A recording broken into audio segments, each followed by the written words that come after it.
یعنی سنت ہے، یعنی ضروری ہے. قرآن نے فرمایا، یہاں سے نکلتا ہے کہ ان سے محبت کرنا چاہیے. آج ہمارے ایسے نیک لوگ تو بیچارے چلے گئے، ان کی اولاد میں نیکی نہیں ہے، نہ ان سے کوئی محبت کرتا ہے. ہاں اگر نیکی ہو تو کرتے ہیں، نیکی نہیں ہو تو نہیں کرتا. اگر ان میں نیکی نہیں ہے لیکن کسی کو تنگ بھی نہیں کرتے، کسی کو پریشان، اتنی ایسی برائیاں بھی نہیں ہے جو بہت ہی فاحش گناہوں میں مبتلا ہو لیکن نیک نہیں ہے، تو ہمیں ان سے محبت اس وجہ سے کرو کہ ان کے والد نیک تھے، تو یہ محبت کرنا چاہیے.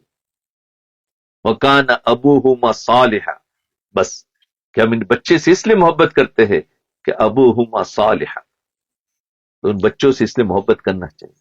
ہم نے اپنے بڑوں کو دیکھا ہے کہ ان کے والد کے مننے کے بعد بھی وہ ان کی اولاد سے ملا کرتے تھے، ان کو نصیحت کیا کرتے تھے، ان کو صحیح راستے کی طرف لاتے تھے کہ باپ نیک تھا، ہو سکتا ہے بچے پر تھوڑی تربیت کی جائے تو بچہ بھی نیک بن جائے گا. لیکن آج کل یہ مزاج ہی ختم ہو گیا ہے. تو یاد رکھے، ایسے علماء، ایسے مفسرین، ایسے محدثین، ایسے داعی جو دنیا میں ہو اور وہ چلے جائے تو ان کی اولاد سے محبت کرے، ان کی تربیت کرے. ان کے اندر وہ نیکی کا جذبہ ہے، وہ والد والی نیکی آ سکتی ہے. اگر ہم نے نہ کیا تو ہمیں اس کا بڑا افسوس ہوگا، ہماری پکڑ ہوگی، تم نے اس کو کیوں نیک نہیں بنا، اس سے کیوں دوستی نہیں. تو حضرت خضر علیہ السلام کے جو 3 لفظ فرمائے تھے، ان لفظوں پر ذرا غور کرنا. جی، جب کشتی کی باری آئی تو خضر علیہ السلام نے فرمایا فَأَرَدْتُ أَنْ أَعِيبَهَا، کہ میں نے چاہا کہ کشتی کو عیبدار کر دوں تاکہ بادشاہ اس کو چھین نہ سکے. اور جب بچے کی باری آئی تو فرمایا فَأَرَدْنَا أَن يُبْدِلَهُمَا رَبُّهُمَا خَيْرًا مِّنْهُ زَكَاةً وَأَقْرَبَ رحمہ. ہم نے چاہا کہ اس نالائق اور نافرمان بچے کی بجائے اللہ ان کو نیک بچہ دے دے. یہاں کہتے ہیں ہم نے چاہا کہ اللہ ان کو نیک اولاد دے. اللہ ان کو نیک اولاد دے. اور جب آگے دیوار کی باری آئی تو فرمایا فَأَرَادَ رَبُّكَ أَن يَبْلُغَ أَشَدُّهُمَا وَيَسْتَخْرِجَا كَنزَهُمَا، تمہارے رب نے چاہا کہ جب بچے بڑے ہو جائے تو زمین کے نیچے سے ان کو خزانہ مل جائے. اب بتاؤ، حضرت خضر اسلام نے جو تینوں کام کیے ہیں یہ اپنی مرضی سے کیے یا اللہ کے حکم سے کیے؟ ظاہر بات اللہ کے حکم سے کیے. تو جب کشتی کو توڑا تو پھر یوں کیوں کہا کہ میں نے چاہا کہ اس کشتی کو عیبدار کر دوں؟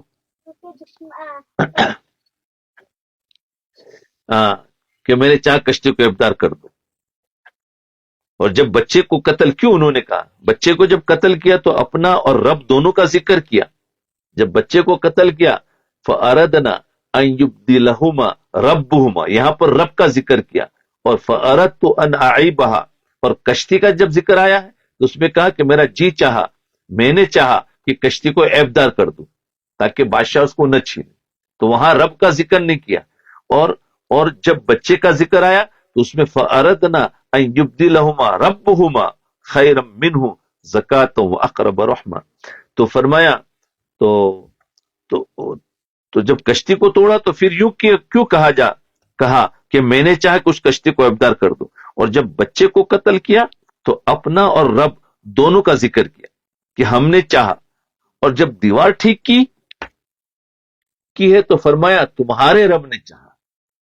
فَأَرَادَ رَبُّكَ أَن يَبْلُغَ، فَأَرَاد، تو یہاں پر تمہارے رب نے چاہا. تو پہلے میں تو صرف اپنا، دوسرے میں تو رب کا بھی اور اپنا دونوں کا ذکر ہے، اور تیسرے میں صرف رب کا ذکر ہے، ربہما.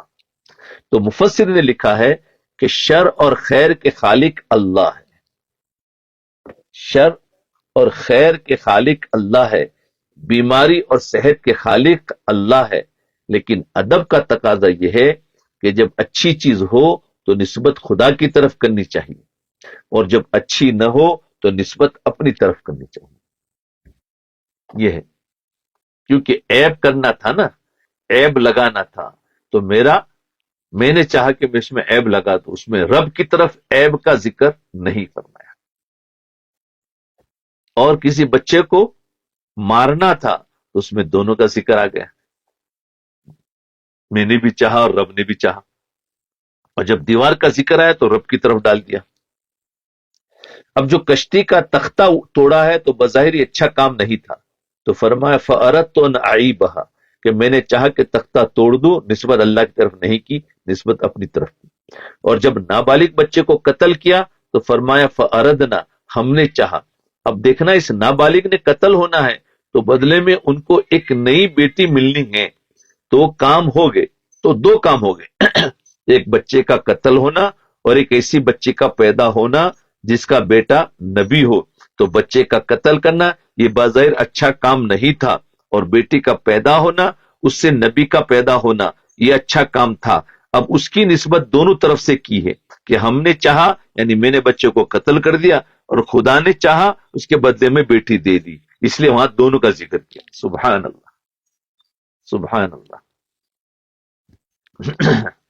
اس لیے وہاں پر دونوں کا ذکر آ گیا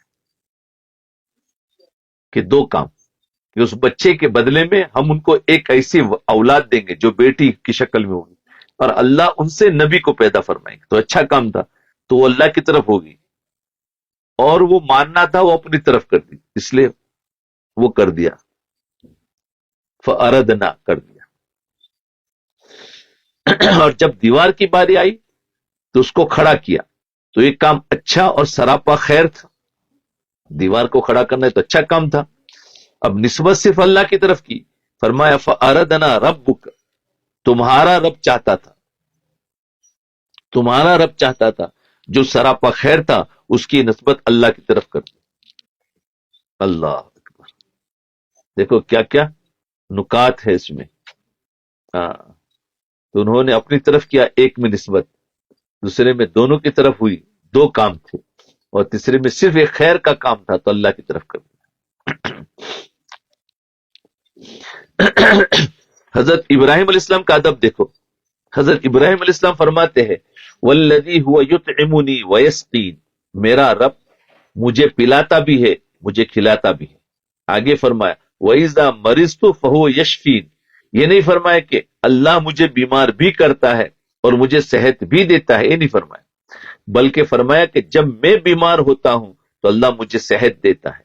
حالانکہ صحت بھی اللہ دیتے ہیں، بیماری بھی اللہ دیتے ہیں، لیکن ابراہیم علیہ السلام بیماری کی نسبت اپنی طرف کرتے ہیں. وَإِذَا مَرِضْتُ، جب میں بیمار ہوتا ہوں، فَهُوَ يَشْفِينِ، وہ مجھے شفا دیتا ہے. نسبت اپنی طرف کرتے ہیں اور صحت کی نسبت اللہ کی طرف کرتے ہیں. تو ادب کا تقاضا یہ ہے، ورنہ خیر اور شر سب اللہ کی طرف سے ہے، یہ یاد رکھنا. لیکن ایک بات کرنے کا ادب یہ ہے کہ ہمیشہ برائی اپنی طرف کرو اور اچھائی اپنے بڑوں کی طرف ڈالو. ہاں، کوئی کسی کی کوئی تفسیر میں، کوئی کتاب میں، کوئی لکھنے میں کوئی اگر بھول نظر آوے کسی کی کتاب میں، تو ظاہر بات ہے لکھنے والے بڑے ہیں، پڑھنے والے چھوٹے ہیں. تو ہماری اگر سمجھ میں نہیں آتا کہ نہیں میرا قصور ہے کہ مجھے بات سمجھ میں نہیں آتی، ہم کیا کہتے ہیں، نہیں انہوں نے یہاں پر غلط لکھا ہے تو یہ بے ادبی ہے، ہم نے غلطی کی نسبت بڑوں کی طرف ڈال دی. بڑوں کی طرف نہیں ڈالنا ہے، ہمیں کہنا ہے کہ نہیں میری بھول ہے کہ میرے کو یہ بات سمجھ میں نہیں آتی ہے، لکھا ہے کچھ صحیح لکھا ہے لیکن میرا دماغ کام نہیں کرتا ہے، چلو میں دوسرے سے پوچھوں گا شاید وہ مجھے اچھی طریقے سے سمجھا دے. تو یہ ادب ہوتا ہے. لیکن آج تو ہم فوراً کہتے ہیں نہیں وہ غلط لکھا ہے، انہوں نے غلط کہا، تم نے غلط کیا، شیخ کو کہتا آپ کی غلطی ہے. نہیں حضرت یہ بات میری سمجھ میں نہیں آتی. تو ہمیشہ اپنی طرف نسبت کریں. جی، تو یہ ادب کا تقاضا ہے، ورنہ خیر اور شر اللہ کی طرف سے ہے. اب دیکھو انہوں نے جو تین کام کیے حضرت خضر علیہ السلام نے، تو تینوں کام ان کی اپنی طرف سے تھے، اللہ کی طرف سے، اللہ کی طرف سے اشارہ تھا، اللہ کے حکم پر کام کیا. لیکن بظاہر ایسا لگتا ہے کہ انہوں نے بہت بڑا گناہ کیا. کوئی گناہ نہیں، وہ بھی نیکی ہے. ہاں، ہم تو سمجھتے ہیں نیکی کرنا نیکی ہے جی، اور کسی کو تکلیف پہنچانا برائی ہے. ہماری شریعت کے اعتبار سے تو برائی ہے، لیکن اللہ کا ایک تکوینی نظام ہے، وہ تکلیف پہنچانے میں بھی نیکی ہے. اس لیے اللہ تعالیٰ کسی کو تکلیف پہنچاتے ہیں تو گویا اللہ تعالیٰ بظاہر لگتا ہے کہ اللہ تعالیٰ نے اس پر حالات خراب بھیجے ہیں، لیکن اس خراب حالات میں بھی اچھے حالات ہیں. تو ہمارے اعتبار سے تو یہ خراب ہے، لیکن اللہ تعالیٰ کے اعتبار سے یہ اچھے حالات ہیں. جیسے ایک ماں ایک بچے کو مدرسہ اسکول بھیجے، بچہ نہیں جا رہا ہے تو ماں اس کو مارتی ہے، بچہ روتا ہے چلاتا ہے، تو بتاؤ یہ ماں اس بچے پر اچھے حالات کر رہی ہے یا برے حالات کر رہی ہے؟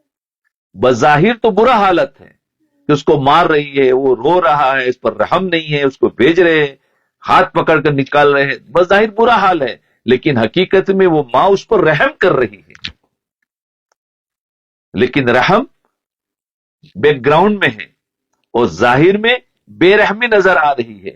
اللہ تعالیٰ کا اپنے بندوں کے ساتھ ایسا ہی معاملہ ہے کہ بندہ جب مانتا نہیں ہے تو اللہ اس کو دوسرے راستے سے صحیح جگہ پر لاتے ہیں، جو بظاہر حالات ہمارے خراب ہوتے ہیں لیکن حقیقت میں حالات اچھے ہوتے ہیں. اس میں دیکھو، اس ایک بچے کو مار دیا، اللہ ہی نے دیا، اللہ ہی نے مار بھی دیا، تو بظاہر تو بہت بڑا نقصان ہوا، لیکن اس کے اندر بہت سارے فائدے ہیں.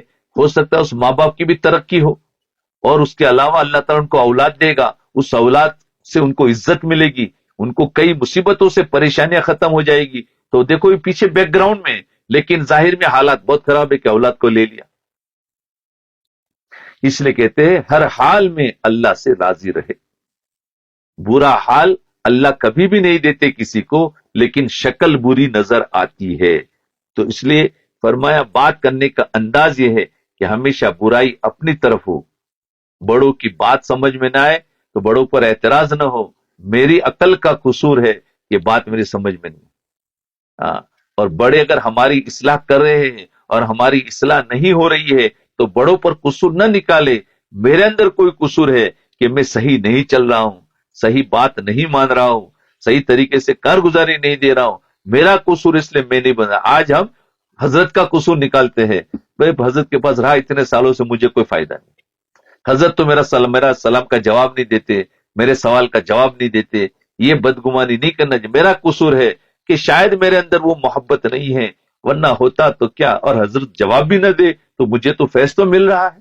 تو ہمیشہ برائی اپنی طرف ڈالو. یہ بات کا انداز ہے. اللہ اکبر کبیرہ. تو لیکن ابراہیم علیہ السلام بیماری کی نسبت اپنی طرف کرتے اور صحت کی نسبت اللہ کی طرف کرتے. ادب کا تقاضا ہے کہ جو چیز اچھی نہ ہو اس کی نسبت انسان اللہ کی طرف نہ کرے. اور آج ہماری طبیعت کیا ہے؟ خراب ہوا تو کہتے ہیں اس نے کیا، خولا نے کیا. اور اگر اچھا ہوا تو کیا کہتے ہیں؟ میں نے کیا، میں نے. اگر ہم امتحان میں فیل ہوئے تو کہتے ہیں وہ ٹیچر نے ایسے سوال ہارڈ نکالے تھے اور وہ میرے پاس جو بیٹھنے والا تھا اس نے مجھے ڈسٹرب کر دیا، میں نے اچھے لکھا نہیں ہے جس کی وجہ سے میں فیل ہو گئی. اور اگر پاس ہوئی تو کہتے کہ دیکھا میں نے بڑی محنت کی تھی. تو جو خراب ہوا تو نسبت دوسروں کی طرف کر دی، اور اچھا ہوا تو نسبت اپنی طرف کر دی. یہ نہیں ہونا چاہیے، بلکہ خراب ہوا تو نسبت اپنی طرف کرو. تو آج ہم سب کا کیا قصور ہے؟ بچے بھی جب کھیلتے ہیں نا تو وہ گر گیا تو ہمیشہ کہا اس نے مجھے مارا، حالانکہ بیچارے نے مارا کچھ نے، ہاتھ لگایا تھا اور کہتا اس نے مارا. تو دیکھو بچوں کے اندر بھی ہے کہ دوسرے کی طرف نسبت کرتے ہیں. تو ہمیں اس چیز کو بدلنا ہے. اصلاح کیا ہے؟ روحانی صحت کیا ہے؟ اصلی دین کیا ہے؟ کہ برائی اپنی طرف ہو اور اچھائی دوسروں کی طرف. کھانا اچھا بنا تو کہو کہ اس نے اچھا بنایا، اور کھانا بگڑ گیا تو کہا اس کا قصور نہیں ہے، وہ میں نے غلطی کر دی. تو اپنی طرف لے لو. ہاں، اپنی طرف لے لیا. تو یہ ہے، اگر تعریف ہو رہی ہے تو کہا میرا قصور نہیں. جیسے بعض مرتبہ ایک انسان کی تعریف ہو رہی ہے، کہا میرا کوئی کمال نہیں ہے، یہ تو میرے استادوں کی محنت ہے، انہوں نے مجھ پر محنت کی، ان کی دعائیں لگی، ان کی وجہ سے آج، اور وہ اللہ کا کرم ہے اس نے میرے عیب کو چھپا دیا ہے، تو آج تم لوگ میری تعریف کریں، میرا تو کوئی کمال نہیں. تو دیکھو تعریف دوسروں کی طرف ڈالو، اور برائی ہو تو کہے کہ بھائی نہیں، میرے استاد نے تو میرے پر بہت محنت کی، میرے شیخ نے میری اصلاح کی بہت فکر کی، لیکن میں ہی نکمہ تھا، میں ہی برا تھا، میں نے ان کی بات مانی نہیں، ان کی باتوں پر عمل نہیں کیا، آج میں برا ہوں، اس لیے میں برا، لوگ مجھے کہہ رہے، میرے بڑوں کا کوئی قصور نہیں، میرے ماں باپ نے مجھے نیک بنانے کی کوشش کی لیکن میں ہی برا بنا، ماں باپ کا کوئی قصور نہیں۔ تو یہ ہے ادب کا تقاضا، تو دھیان رکھیں۔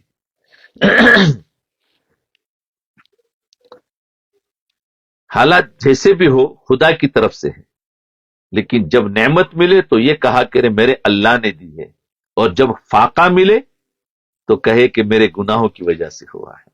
ہائے ہائے۔ تو یہ ہے کہ ہماری اصلاح ہوئی یا نہیں ہوئی، اس کی علامت کیا ہے نا، کہ میری اصلاح ہوئی کہ نہیں ہوئی۔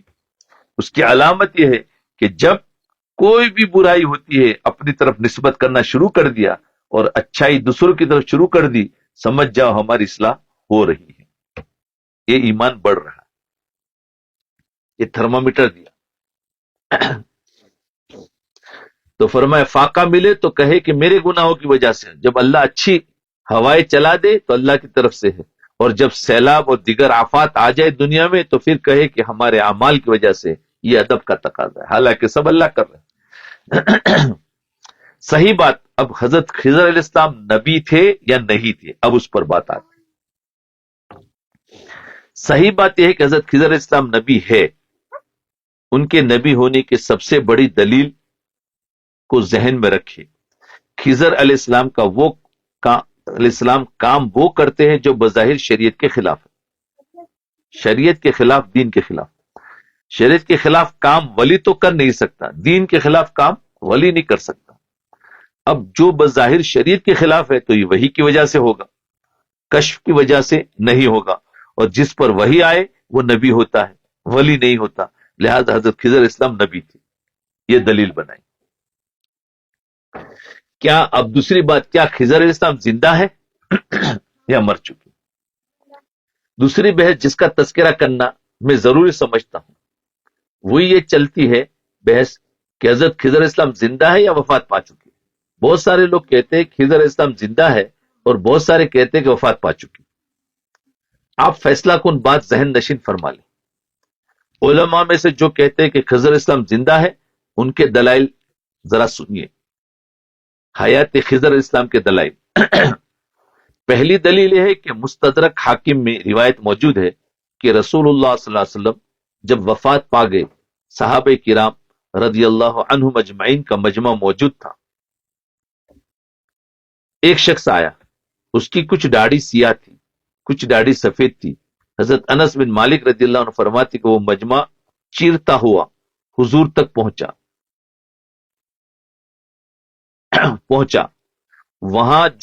وہاں پر کچھ کلمات کہے، اور واپس چلا گیا۔ بعض صحابہ رضی اللہ عنہ نے پوچھا اس شخص کو کوئی جانتا ہے؟ تو حضرت ابوبکر نے حضرت علی رضی اللہ عنہ نے فرمایا جی ہاں، ھذا اخو رسول اللہ صلی اللہ علیہ وسلم الخضر علیہ السلام، یہ جو بندہ آیا ہے یہ حضور صلی اللہ علیہ وسلم کا بھائی حضرت خضر علیہ السلام ہے۔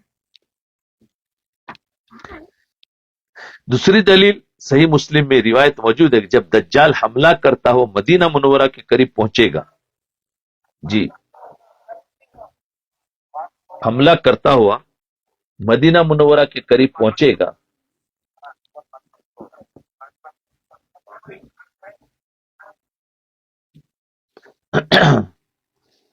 تو ایک شخص مدینہ منورہ سے آئے گا جو اس وقت کے لوگوں میں سب سے بہتر ہوگا، اور وہ دجال کا مقابلہ کرے گا۔ تفسیر قرطبی میں ہے کہ ابو اسحاق فرماتے ہیں کہ یہ آدمی حضرت خضر علیہ السلام ہوں گے۔ اس سے معلوم ہوا کہ حضرت خضر علیہ السلام زندہ ہے۔ تیسری دلیل یہ ہے کہ حضرت علی رضی اللہ عنہ خود فرماتے ہیں کہ میری حضرت خضر علیہ السلام سے ملاقات ہوئی، انہوں نے مجھے یہ دعا بتائی ہے کہ فرض نماز کے بعد یہ دعا مانگا کریں، دعا کا تذکرہ نہیں کیا ہے۔ اس سے معلوم ہوا کہ حضرت خضر علیہ السلام زندہ ہے۔ اب وفات خضر علیہ السلام، بعضے کہتے ہیں نہیں مر چکے، ان کے پاس کیا دلیل ہے؟ جو وفات پا چکی ان کی بھی دلائل ہے۔ پہلی دلیل یہ ہے کہ نبی کریم صلی اللہ علیہ وسلم نے نماز پڑھائی اور منہ مقتدیوں کی طرف کیا، اور پھر آپ صلی اللہ علیہ وسلم نے صحابہ کرام کو ایک جملہ ارشاد فرمایا، ارأیتکم لیلتکم ہادہ، آج کی رات کو دیکھ لیا ہے، یعنی اسے ذہن میں رکھو۔ پھر فرمایا فَإِنَّ رَأْسَ مِئَةِ سَنَةٍ مِنْهَا لَا يَبْقَى ممن هو علی ظہر الارض احد۔ آج جو لوگ زندہ ہے تو آج کے 100 سال کے بعد ان میں سے کوئی بھی زندہ نہیں ہوگا۔ تو یہ علماء کہتے ہیں کہ اگر حضرت خضر علیہ السلام اس وقت زندہ بھی تھے تو نبی علیہ السلام نے بتایا، اس لیے وہ بھی اس رات کے 100 سال بعد دنیا سے چلے گئے۔ یہ ہے۔ دوسری دلیل یہ ہے کہ حضرت عمر رضی اللہ عنہ تورات پڑھ رہے تھے، حضور صلی اللہ علیہ وسلم نے دیکھا کہ تو آپ صلی اللہ علیہ وسلم کا چہرہ سرخ ہو گیا۔ حضرت ابوبکر صدیق رضی اللہ عنہ نے حضرت عمر رضی اللہ عنہ سے کہا آپ تورات پڑھ رہے ہیں اور نبی اکرم صلی اللہ علیہ وسلم کے چہرے کی طرف دیکھ نہیں رہے۔ حضرت عمر رضی اللہ عنہ نے دیکھا تو عرض کرنے لگے اعوذ باللہ من غضب اللہ وغضب رسولہ صلی اللہ علیہ وسلم، رضینا باللہ ربا وبالاسلام دینا وبمحمد نبینا۔ میں اللہ اس کے رسول کی ناراضگی سے خدا کی پناہ مانگتا ہوں، ہم اللہ کے پروردگار ہونے پر، اسلام کے دین حق ہونے پر اور آپ صلی اللہ علیہ وسلم کے نبی ہونے پر ایمان رکھتے ہیں۔ اس پر اللہ کے نبی صلی اللہ علیہ وسلم نے فرمایا والذی نفس محمد بیدیہ لو بدا لکم موسیٰ فاتبعتموہ وترکتمونی لزللتم عن سواء السبیل ولو کان حیا وادرک نبوتی لتبعنی۔ اس ذات کی قسم جس کے قبضے میں قدرت میں مجھے محمد صلی اللہ علیہ وسلم کی جان، اب اگر موسیٰ علیہ السلام تمہارے سامنے آ جائے اور تم ان کی پیروی کرو، یعنی تم ان کی اتباع کرو اور مجھے چھوڑ دو تو تم سیدھے راستے سے بھٹک جاؤ۔